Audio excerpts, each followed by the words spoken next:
And the thing is that the town has recently issued some kind of a guidance in regards to all the PPE that will have to be required.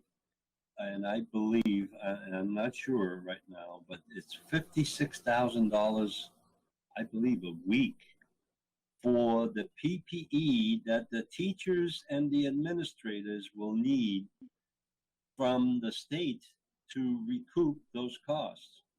The state doesn't have any money. The state already has expended all of their reserves that they have had. So, Right, and just trying to get that material. I mean, we saw back in March and April when even the healthcare providers, the doctors and nurses, were struggling to get the masks and the gowns. Now that situation has arisen again, where because of what's going on in the southern part of the country, with schools having to reopen, and there's going to be a huge demand that we're not going to be able to meet for that well, material. that's one thing, and I think we're living through a situation that we've never experienced before, and I agree to that. But this thing is not surmountable. We need to overcome what is going on, and we need to be smart about it, and hopefully people will agree. So the next story I have, the only other thing that I like to add in regards to what happened at the town meeting, and this is regarding the budget and the warrant articles, is I may raised a very, I was the only one, or maybe two, three of us raised some issues in regards to the town meeting warrant articles. And one of the articles that I raised an issue with is the school building fund. And the school building fund is no longer called a school building fund. It is debt stabilization fund, and it's really being funded for any debt that we have. And for all of a sudden, the name of the fund was changed and the purpose was changed, because what they're doing is they're spending the reserves that are included in there. It's a savings account basically for the schools, and they're spending it for every major purchase that they have done in the past. I asked that the school building fund name be reinstated, and maybe I stepped aside too soon, but I am going to ask the Board of Selectmen again to change that and get that name back to a school building fund, because the debt stabilization fund is not a true name of that. Now, the next few stories, and I've just listed a bunch of items that have been bothering a lot of the residents, and I've had communications with many of them. Town hall opening. When are we going to have access to the town offices?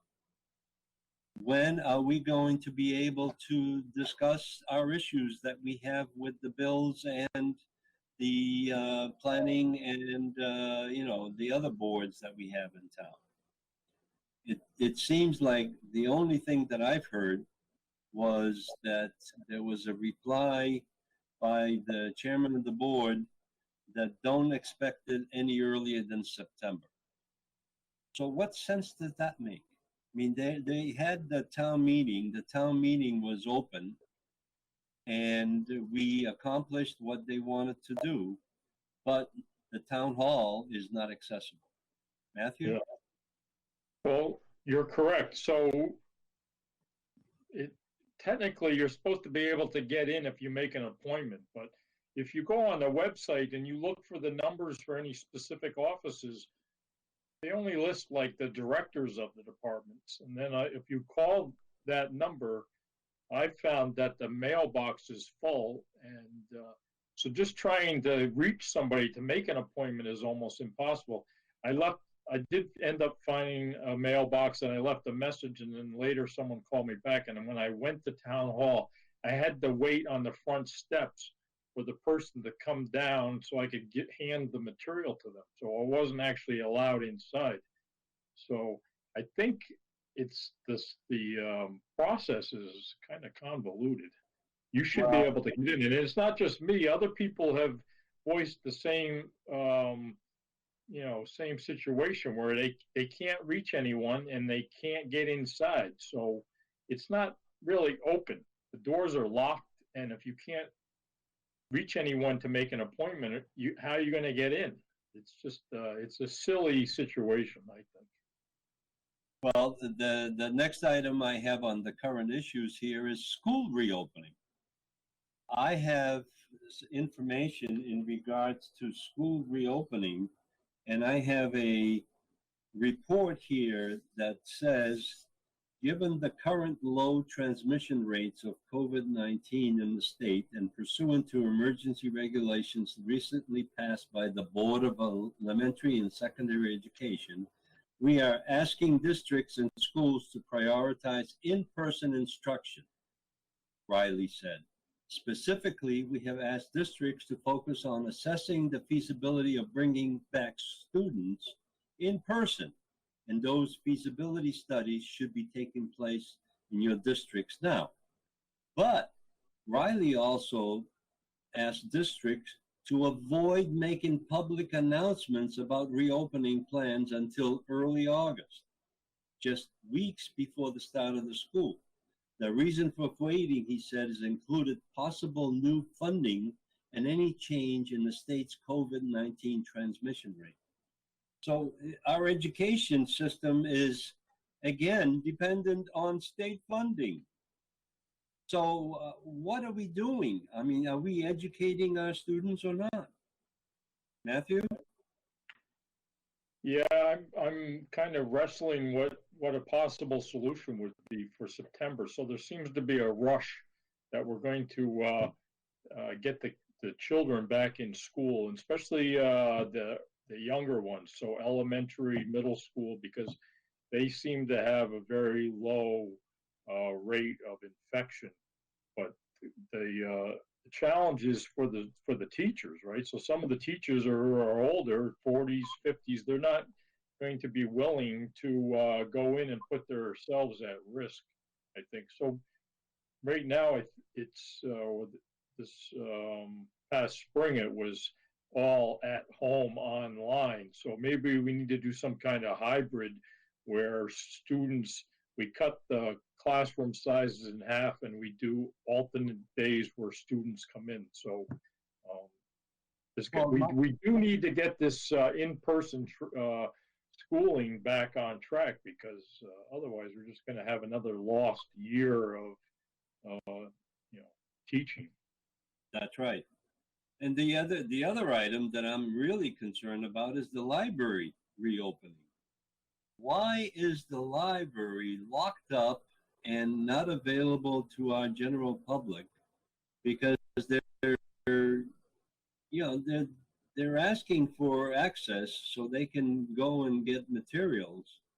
And now everything is online, and what they're doing is basically locking up the building and nothing's going on.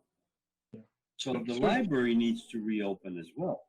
Yeah, and it should be sort of like, you go to the supermarket and there's not really a lot of distancing going on at the supermarket. So at the library, they could just allow a few people in at a time, tell people they have to wear their masks, keep them separated.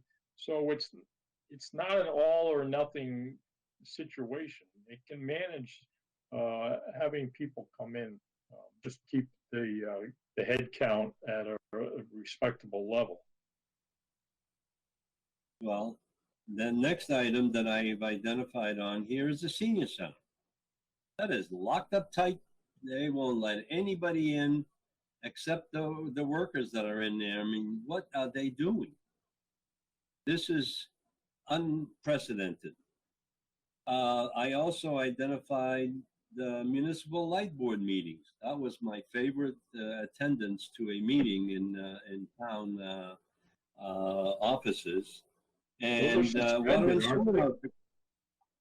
sewer. Aren't the those meetings suspended still? They're not meeting, the water and sewer or the electric municipal. Well, They're well, listen to this. When I asked the question at town meeting about the water and sewer rates, because I was very concerned about that, and they had their meetings unannounced.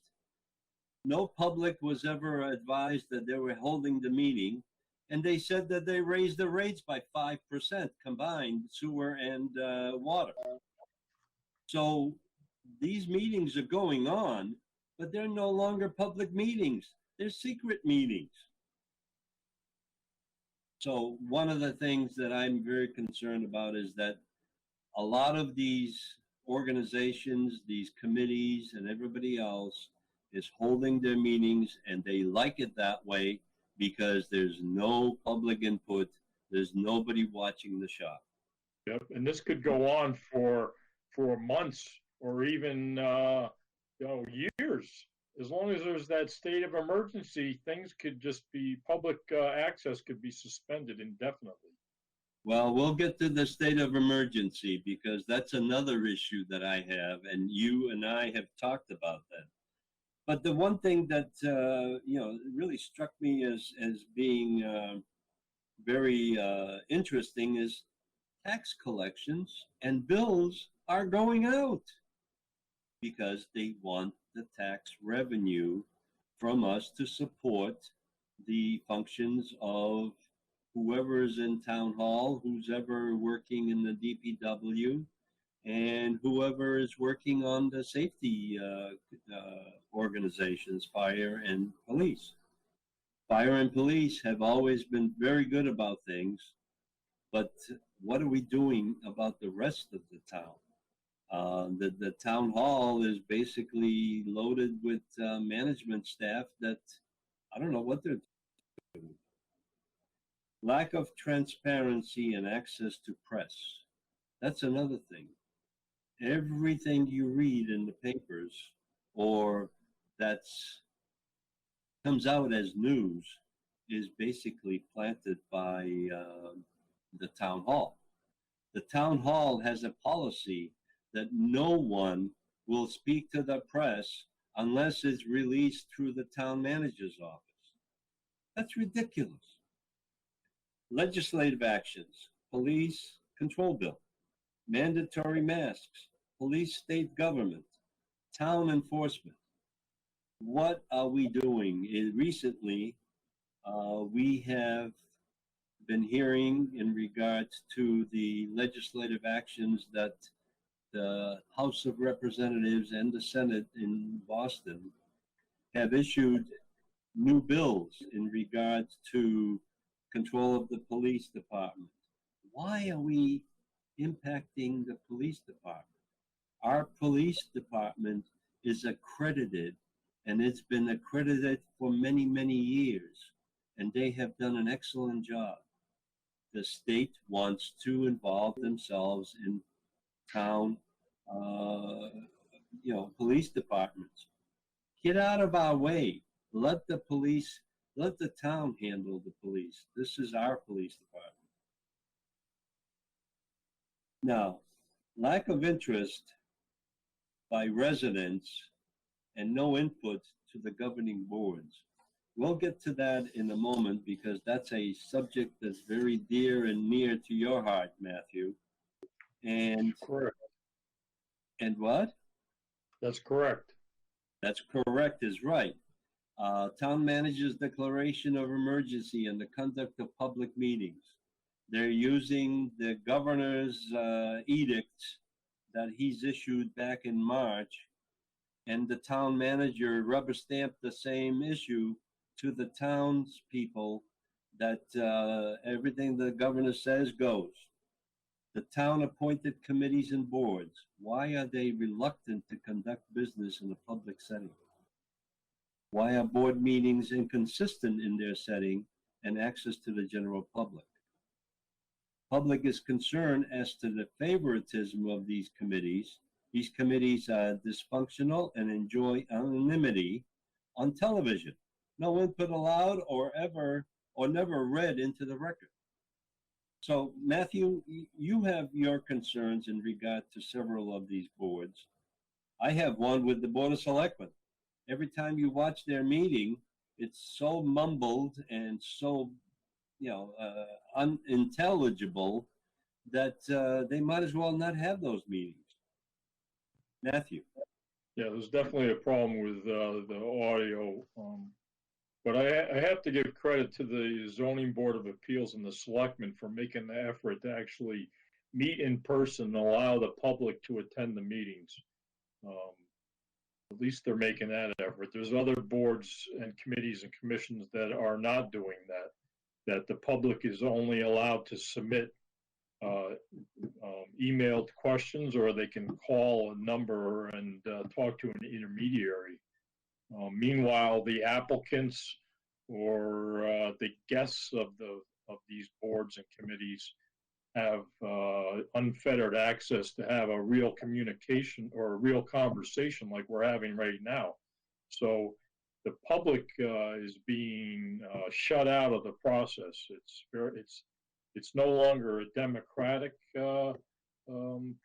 It's more of an autocratic where the committee rules, and I think it's based on an interpretation by town council. They read the order of modification of the open meeting law, and they've determined that the public doesn't need to or doesn't have the right to have the ability to join these Zoom meetings or WebEx meetings and have be part of the conversation. So I think it's a disservice. I'm surprised that there isn't more outrage from the public about this situation.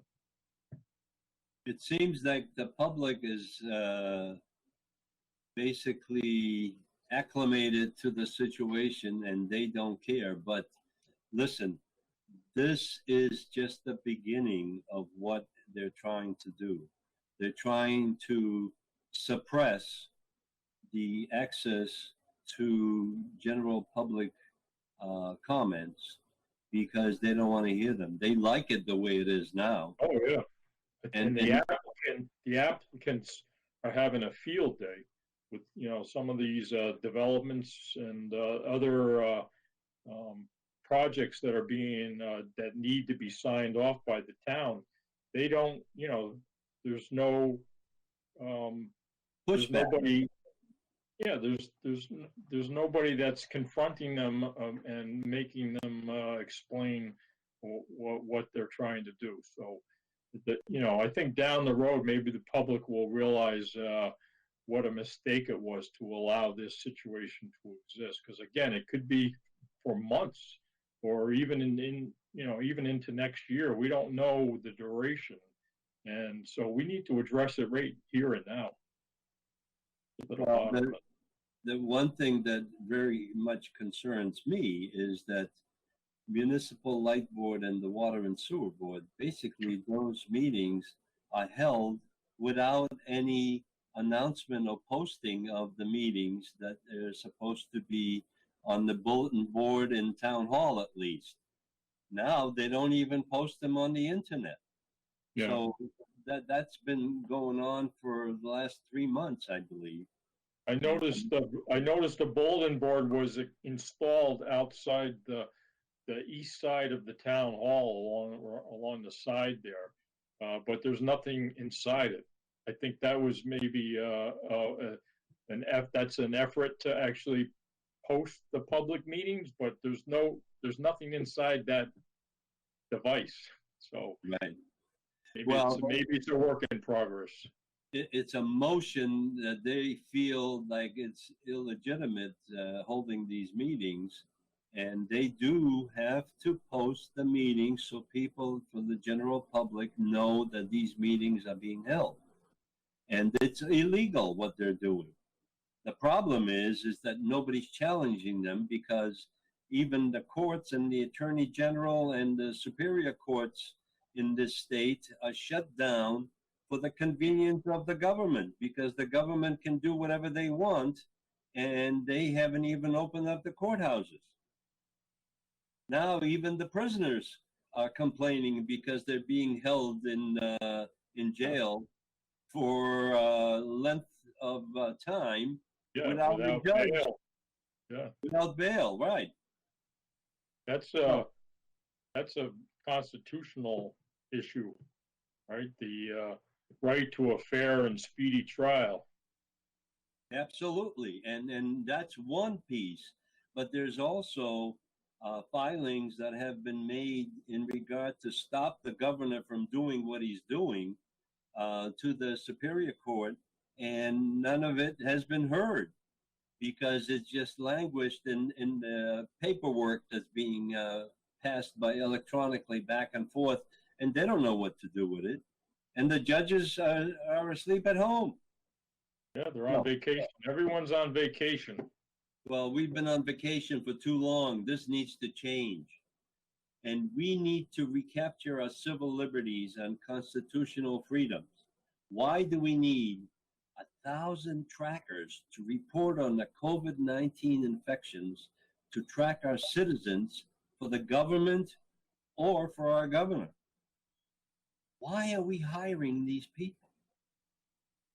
The thing is, because they can, because nobody's challenging it.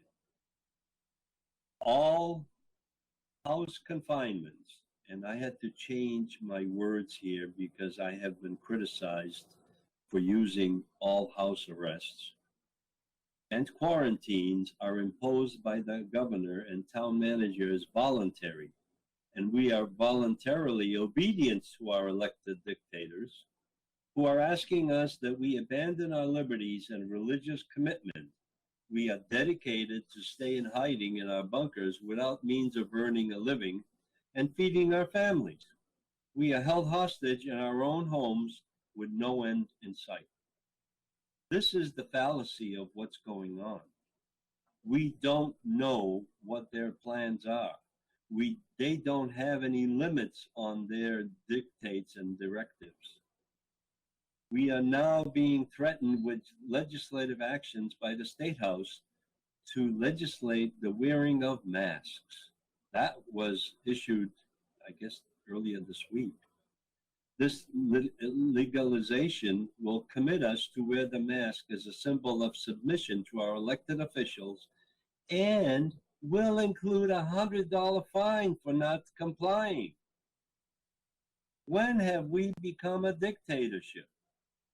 This is the legislative action that's being taken by our elected officials who have been asleep at the switch over the last 3 months, 4 months, but they can get a police reform bill, they can get a mask wearing bill because they're looking for funds.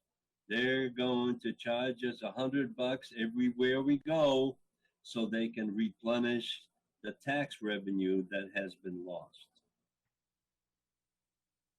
Matthew, you have anything on this? Yeah, I'm just wondering who's going to enforce that. Well, the police is going to be disbanded. Our police, I hope not. But many of the cities disbanding their police departments. What they're talking about is hiring health inspectors.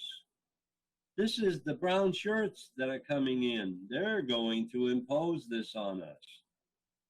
The state is also passing laws regarding how we control our police and actions on their part. The immunity that our officers, nurses, and other municipal employees enjoy will be eliminated.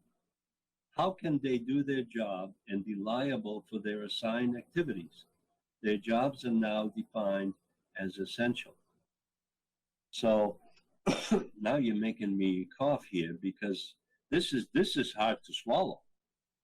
And the thing is that the legislators that we have elected and sent to the State House are having a field day with this. This is more control and more mini dictators in the State House. Matthew, what about the police? What do you think about that one? You're talking about the defunding of the police?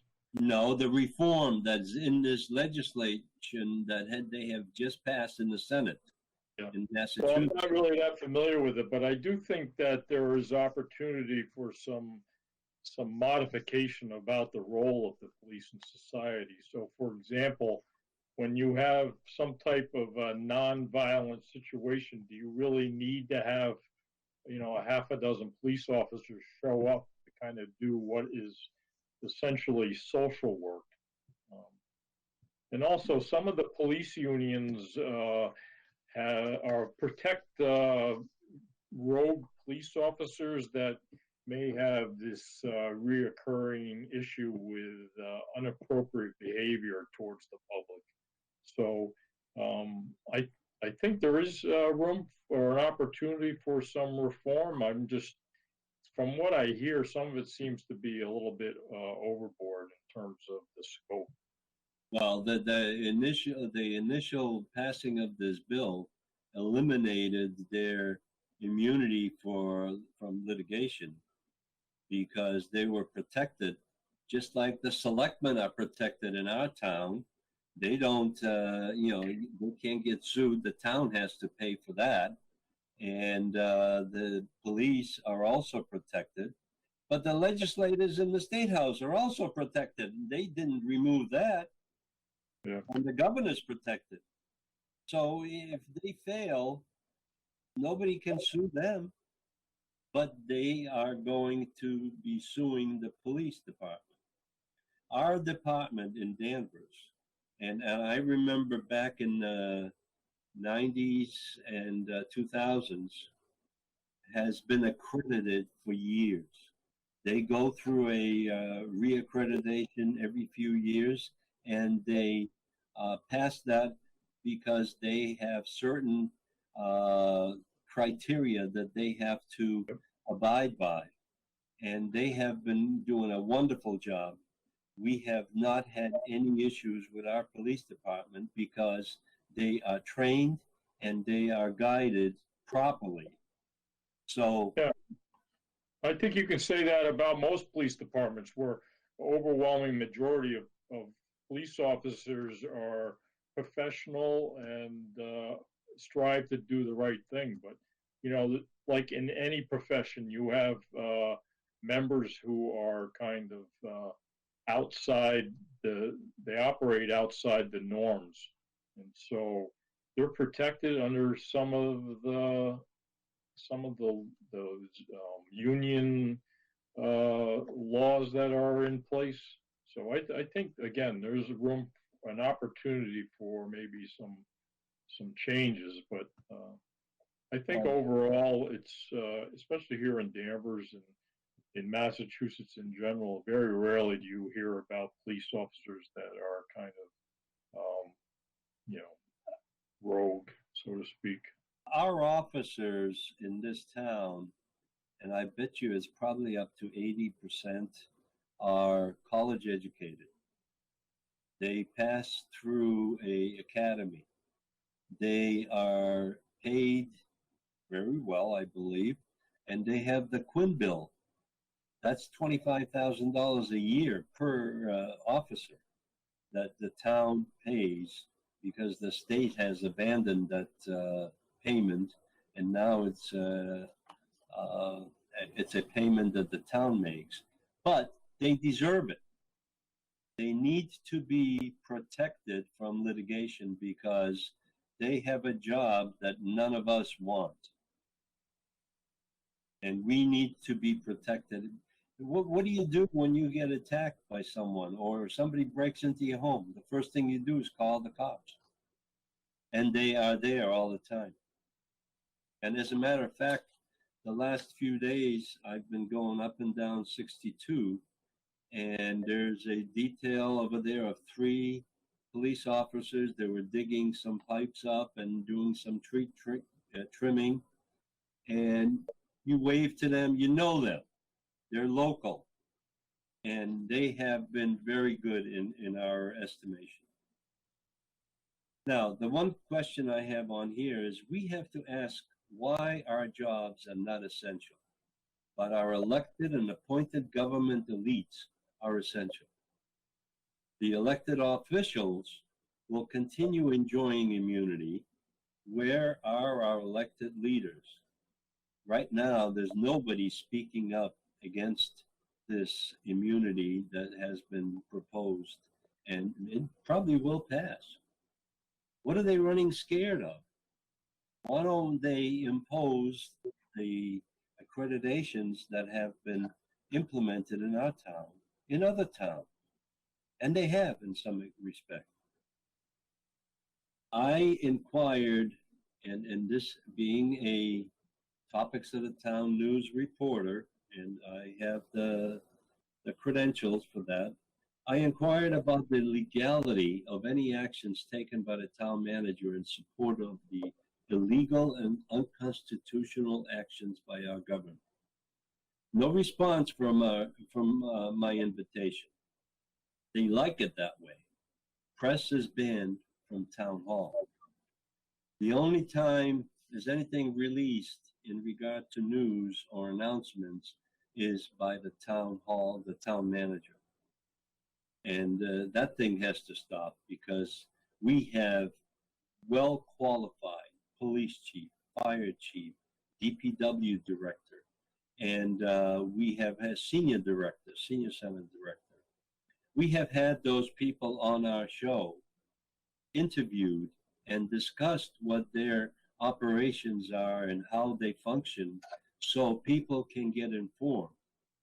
But no, they don't want us to touch that, because town hall is upset with us because we tell the truth.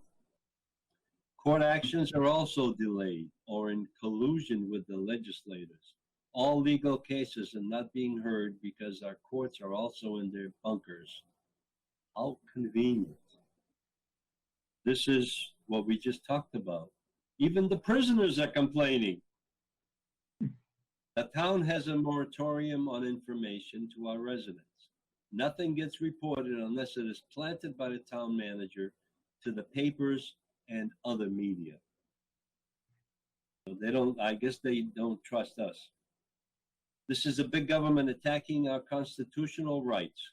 These constitutional rights have been eroded for many years under several administrations. It accelerated with 9/11 and the Patriot Act. And now we are all becoming sheep going to slaughter. This is going to become another federal and state act that will limit our possibility of living in a free society. And my closing statement on that has been always, socialism is going on in front of our eyes. Matthew, what do you think about socialism? Do you like it? Because I've experienced it as a kid. I'm not really that familiar with it, but I think I don't see it as socialism. It's more authoritarianism, where Dictatorship. I'm sorry? Dictatorship. Well, you have just a few people making the decisions, and the public is just kind of following along as a docile kind of,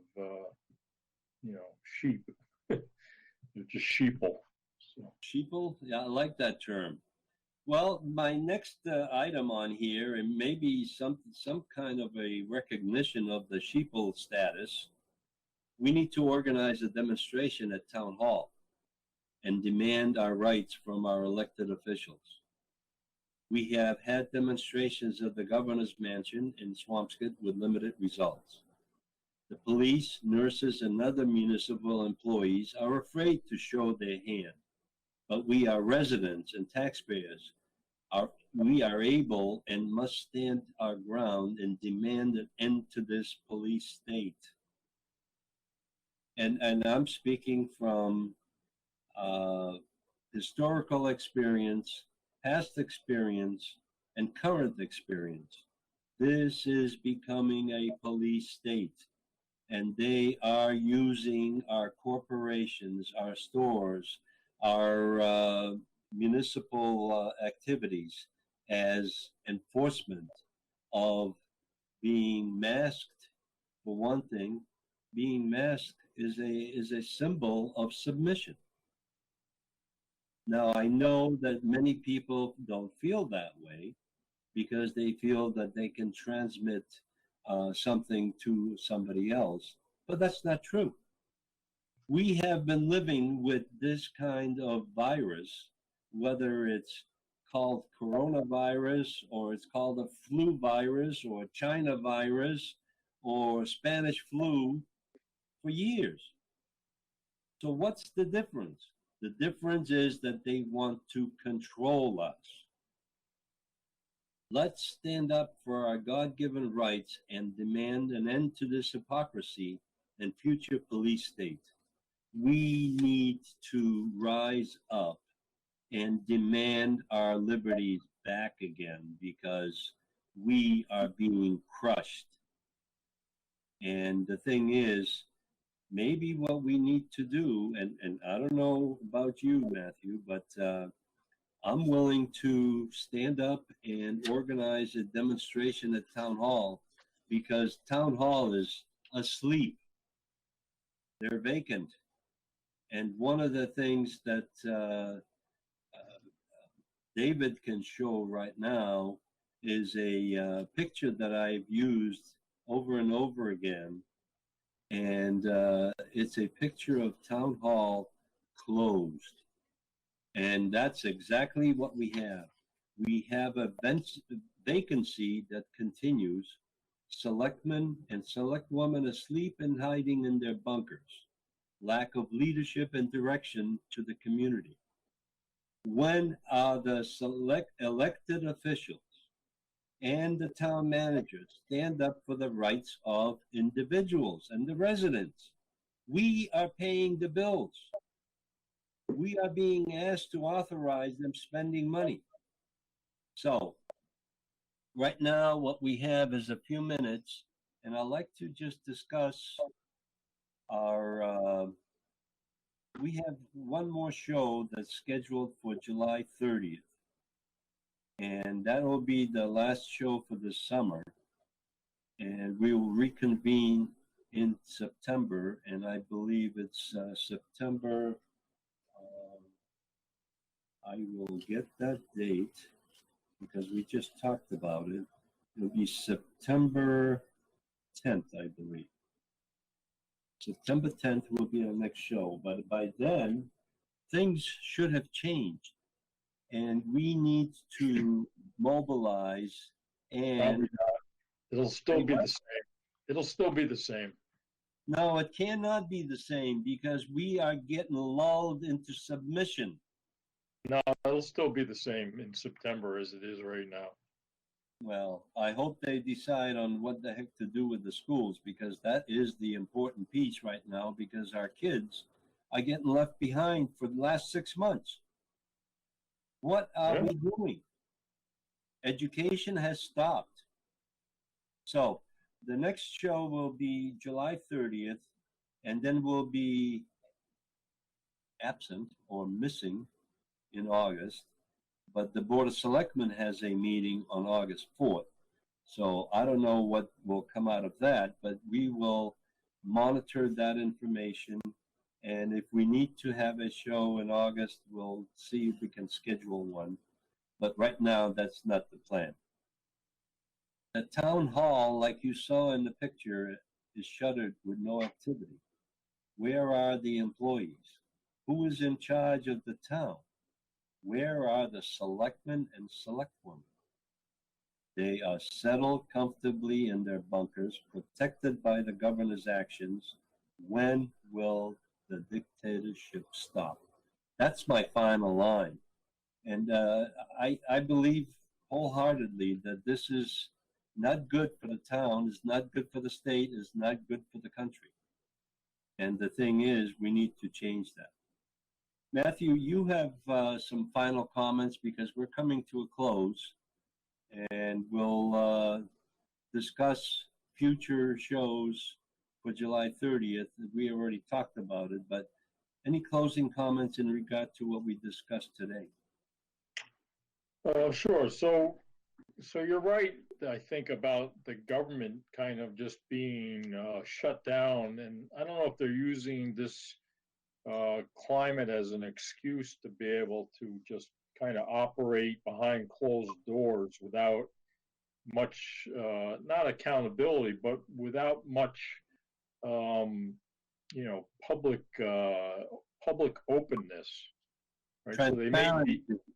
transparency. So they operate in a way that the public only learns about decisions after the fact, which, it harkens back to an earlier time where that's the way governments operated, and that's how the open meeting statute came about, was because of decisions being made behind closed doors that benefited a few to the detriment of the many. So we see that today, where the public, for example, there's these meetings that in the past have taken place where the public had the opportunity, especially when they were defined as public hearings, the public could speak up, could stand up and speak to the issues and have dialogue. And now that's been shut down. The public, there's this government governor's um, emergency declaration that has been, I think, taken out of context by our town at least. The town council has made a determination and said this is the way that I think is what is the governor has meant, and I don't think that that's accurate. So no one seems to challenge that perspective, and so we have these committees and boards that are meeting remotely, and the public is shut out of it, and it's kind of an affront to the democratic process. I don't know why more people aren't complaining about the status quo, because I don't know if they're just kind of going along with it because they don't know any better, but it's very frustrating to me to see. For me personally, when I stand up and speak about this situation, I feel like I'm just being a curmudgeon, and I don't feel like I'm being taken seriously. That people say, well, that's just the way it is now, and we have to just tolerate it. It's not acceptable. It's actually No, offensive to me. we do not have to tolerate, but you're sounding like a voice in the wilderness. And that's exactly what's happening to a lot of people. And you're one of the few that is not afraid to stand up and say things. There are people who are threatened by this whole situation, and they're afraid of their own personal existence because intimidation happens all the time. And the problem is that we are allowing it to happen. Yeah. I And have, so, can I just say one more thing? So, just to paraphrase Ben Franklin, who, he said, people that are willing to give up a little bit of liberty for some safety deserve, don't deserve liberty or safety. And that's kind of what we've done. We've given up a bit of our freedom in order to get this false sense of security. And I think it's a misplaced trust that we're giving to our elected officials. well, I think what we're doing is we're getting the government that we voted for, the government that doesn't give a damn about individuals. They just care about their own existence and their own status in life. Now, I have another 5 minutes, and let me just read one small paragraph that I have started writing, and this is something I'm planning to put into the letter to the editor and see if they will publish it because they are very reluctant. The newspapers are basically dead at the switch too. They are publishing on Mondays. They're publishing horoscopes and Dear Abby. on the electronic version, and there's nothing on Saturday. So the only thing that they publish is the advertising that they have in the local papers, and nobody buys them anymore. So let me just, and I may have just shot myself in the foot, but that's okay. Government attacks our freedoms with town government colluding. The opening statement here is, I am so tired of the media using the phrase, we are in this together. That is such a tired phrase. We are not together. The government has asked us to break family ties, group gatherings, and social person-to-person contact. The media, with the help of our health experts, have frightened our children, friends, and relatives to a point of fear of catching the virus and killing our parents and grandparents. The governor banned large group gatherings for the fear of an uprising or a rebellion to the edicts. The state's Supreme Court recently made gun shops as an essential function of our community. They have basically, the governor wanted to stop selling guns, and that's not true. The state government knows that it is in danger of an uprising. There is more to this story coming. Excuse me a second. We have not asked for this epidemic, and we do not want the elites to run our lives. We need personal freedoms, and let it be our responsibility for our health and businesses. The government needs to get out of the way and stop being our protector. We will not die from this virus, but we are in danger of being left to die by neglect. We need to recapture our family unit and take care of our elderly at our nursing home depositories. And I call them depositories because they're basically prison cells for the elderly. Our elderly are at risk and must be taken care of. By not being sent to our rooms by the regulations of our socialist government, the government needs to reform their activities to governing, refocus their activities to governing, and not on terrorizing our population. Need to have the government protect the population instead of dictating social engineered rules and regulations. Don't you think that this is social engineering by the big government? This is an opportunity that they could not resist. However, I still believe, and I've said this before, this is a biological attack by our enemies, and we do not know how to react to it. This is against the world. It's not just Danvers. It's not just Massachusetts. It's the whole world. So we need to figure out how to protect ourselves in the future, because biological attacks are easily spread, and we saw that just now. Matthew? Yeah, so we do know how to respond. It's this is not something that's new. This has been going on for thousands of years with these pandemics, and people know how to respond to it, but it's the execution, right? So our government leaders are failing us in denying that it's even a problem in some cases, and we're left to fend for ourselves. I think it just illustrates the fact that if we are dependent on the federal government to protect us from any type of calamity, we're in tough shape. We're really kind of always on our own, and we really need to accept that fact. But you see, this time the government saw the opportunity that the elected officials, the protectors, have selected this opportunity to do their damage to our freedoms and liberties.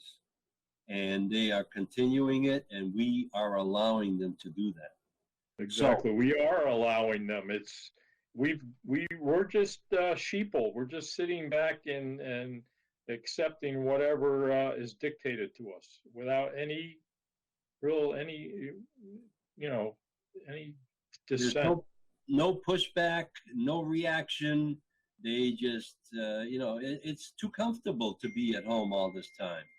The problem is that we are comfortable in that position, but our life has changed drastically, and our children's life has changed drastically, and it will change more because this is draconian type of measures, and the governor needs to stop because the president has basically delegated all this authority to the governors, and the governors are loving it because they are in charge. So the thing is that we need to stop this. And that's one thing I want to address quickly is maybe if there are enough people that are interested in going to town hall on the 30th of July and bringing a sign that says we demand our freedoms back, open up the town hall, open up the state, open up this bureaucracy, because it is over and over again being too restrictive, and we need to get back to our real lives. So I want to thank you for participating with me, and I know that sometimes this is a sermon on the mound, but we have issues with our, like I said in the beginning, our churches have abandoned us, and our government is impacting us, and there's no pushback at all. We need to stop this. Matthew? Yeah, I'm just feel like I'm stuck in limbo here. So I think it is gonna have a negative impact on our children. It's kind of like a new normal. Who knows how much longer this situation is gonna exist? Maybe this is just how we live the rest of our lives. It's going to exist as long as we allow it to exist. The problem is that the legislators in the State House and the governor are using this power to do whatever they want. And they can find time to do the bidding for the police and for the masks, but they can't figure out how to get out of this mess. We are signed off. Good night, Danvers.